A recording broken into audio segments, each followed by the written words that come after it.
الحمدلله وحده لا شریک له والصلاة والسلام علی رسول الله.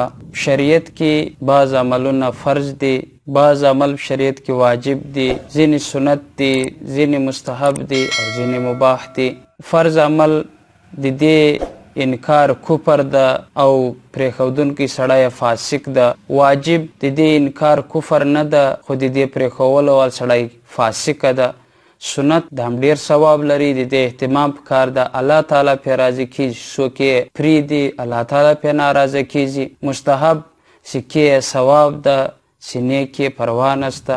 مباح کړل نه کړل یې برابر دي. دا یو مسله ده. قرباني دا واجب ده، د دې په پرېښولو سره انسان ګناهګاریږي، فاسق کېږي. د قرباني په باره کې سورة الکوثر کې الله تعالی فرمایي انا اعطینا کل کوثر فصل نموز وکه خپل رب دپاره ونحر او قرباني وکه. امام ابوبکر احمد بن علي الرازي الحنفي المعروف بالجساس هغه فرمای قال الحسن صلاة يوم النحر ونحر البدن قال ابو بکر هذا التاویل. حسن بصری رحمت الله علیه فرمای چې فصل لربک دغه کې چې کوم د نمانځه ذکر ده هغه د عید نموز مراد ده، ونحر مراد قرباني ده. حضرت ابوبکر جساس رحمت الله علیه فرمای هذا التاویل يتضمن معنیین احدهما ایجاب صلاة الاضحى والثاني وجوب الاضحیه.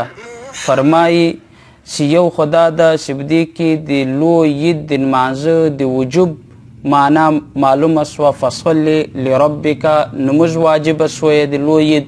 ونحر دومه معنا ده کې معلومه سوه چې قرباني کړل واجبه ده. مشهور مفسر علامه قاضي ثناء الله پانیپتی رحمت الله علیه د دې آیات لاندې لیکي چې حضرت اکرمه، حضرت عطا او حضرت قتاده رحمت الله علیه فرمای فصل لربک کې نموز د عید مراد ده، ونحر مراد قرباني ده. د قرباني واجبه ده. دغسې حضرت ابو هریره رضی الله تعالی عنه فرمای سنن ابن ماجه کې او دغسې مسند احمد کې سنن کبرا کې فرمای چې ان رسول الله صلی الله علیه وسلم قال من كان له ساعة فليضحي فلا يقربن مصلانا.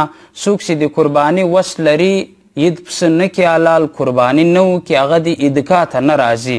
دا دومره سخت وعید چې الله رسول فرمایلی ده دا په سنتو پرېښودلو باندې نه راځي، دا د واجب په پرېښودلو باندې راځي.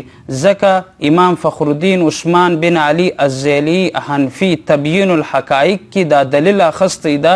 فرمای مثل هذا الوعید لا يلحق بترک غیر الواجب، چې دا وعید په واجب باندې راځي چې څوک قرباني نه وکړي هغه د زموږ عیدګاه ته قریب نه راځي، د دې نه علاوه دا وعید نه راځي. لہذا قرباني واجبه ده، د دې نه کړل او پرېښودل فسق ده. د دې روپۍ راخیستل په نورو شیانو کې لګول بیا هم نه کیږي. قرباني ته توجه ورکوئ، دا واجب شی خامخا وکړئ. الله رب العزت دې موږ او تاسو ته توفیق د عمله نصیب کړي. آمین.